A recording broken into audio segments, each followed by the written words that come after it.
Good morning, everyone, and welcome to Montana Morning. It is Wednesday, January 7th, 2015. Right now, it's partly cloudy in western Montana. We do have some fog in the area. It's 26 degrees in Missoula. Our newscast this morning is sponsored by Dr. Troy Doxey and the friendly team at Chiropractic Works, where they're dedicated to chiropractic solutions.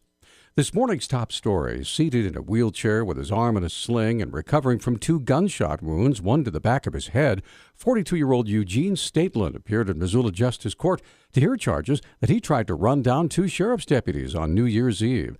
Kirsten Pabst, making her first appearance in Justice Court in her new role as Missoula County Attorney, requested that Stateland be held on bail due to the serious nature of the charges against him. Your Honor, we would ask the court to set bail in this case in the amount of $50,000.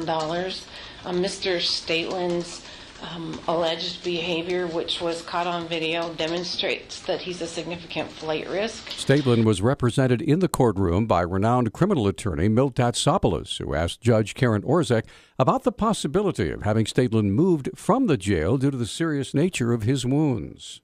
Mr. Stateland has just suffered a major gunshot hit, so I'm not sure Mr. Stateland is totally yet capable of fully understanding, cognitively appreciating what's going on.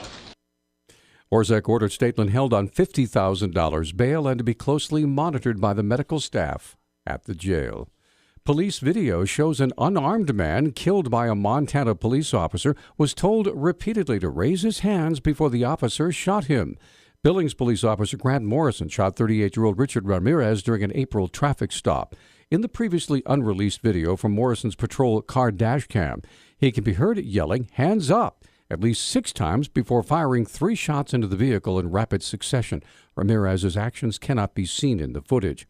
The video was shown yesterday during an inquest that will determine if Morrison's actions were justified. Ramirez's family wants him prosecuted. 38-year-old Damian Whiteshirt appeared in Missoula Justice Court yesterday, accused of threatening to kill his girlfriend with a utility knife. Police Public Information Officer Travis Welsh says Whiteshirt was arrested Monday night at a home on Livingston Avenue. An adult male threatened his girlfriend with a razor knife or a utility knife by threatening to kill her and then slashing up a bed comforter at the time. Deputy Missoula County Attorney Matt Jennings asked Judge Karen Orzek for a substantial bail. The state recommends $50,000 in bail. The facts of this case are somewhat troubling with physical and verbal altercations and threats to the victim. We feel that that high bail amount is appropriate here.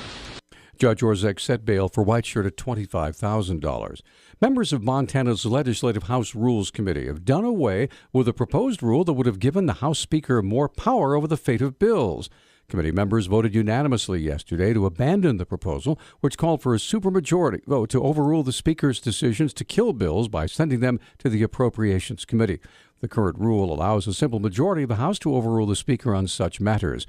Republican House Speaker Austin Knudsen said previously the proposal would, quote, harmonize, and quote, this rule with others that require a supermajority to overrule his decisions to send bills to other committees. House Democrats say it would give GOP leaders too much power over legislation. Missoula police are searching for an inmate who walked away from the Missoula Correctional Facility's pre-release center. Security Chief Craig Damude has more. Last night, at approximately 22:30, Mr. Tyler Brussell did not return back to the center from his place of employment. And at that point in time, we started the escape process when we couldn't find him. Damude provided a description of the suspect and a clue to where he might have gone. Mr. Brussell, he is an 18-year-old white male, about 6'3" tall, and weighs about 170 pounds. We do believe, since he was convicted out of Kalispell and most of his connections are in Kalispell, that he may be headed there. Damude said Brussell may face a charge of felony escape when he's apprehended. Montana's U.S. senators are calling for formal recognition of the Little Shell tribe of Chippewa Cree by the federal government. Democratic Senator John Tester and Republican Senator Steve Daines introduced a bill yesterday to recognize the landless 4,500-member tribe as American Indians. A missing snowmobiler was found late Monday night after volunteers trekked in on snowshoes to the bottom of Brimstone Creek. Mineral County Sheriff Tom Bauer, who had been in office less than a week, said he first got the call from his dispatcher Sunday at around 10:30 p.m. of a missing snowmobiler. What I had was that he was snowmobiling. His name is Barry Sadler, S-A-D-L-E-R. He was riding with a partner, and his partner was running low on fuel, so he said, "Hey, Barry, I need to run down and grab some gas." Barry said, "I'll be right behind you." Well, he decided to go play, ended up going down a ridge into a hole that he couldn't get out of. Bauer informed Search and Rescue that following Monday, and they headed out to the Taft area. 4 snowmobiles went in to initiate a search. They spent the entire day up there. Towards the end of the day, 2 of my search and rescue gentlemen found one lone snowmobile track going off by itself into an area that was bad. I then called Shoshone County Sheriff, and he initiated just some volunteer people from Shoshone County that went in. They located Barry after midnight. Despite being cold, wet, and dehydrated, Bauer said Sadler was, quote, in relatively good health, end quote. Every January, cities across the country attempt to count the number of homeless. Michael Moore of Reaching Home and the 10-year plan to end homelessness says that data from last year shows that hundreds of folks are homeless here in Missoula. We figure that the number's got to be, in the 700 range, and it could well be higher than that. That, if you look at 700 for a 70,000 member city, that's about the national average. So that number's not a surprise to us.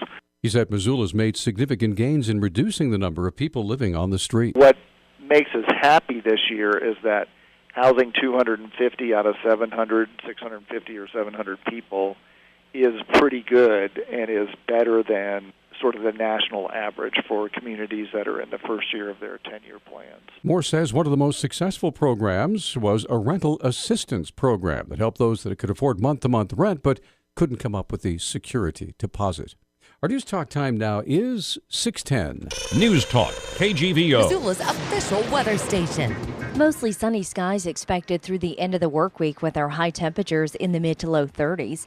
Overnight lows will remain cold as we drop into the teens and 20s. By the time the weekend rolls around, we'll bring in a chance of snowfall late Saturday. I'm meteorologist Brooke Foster for KECI 13.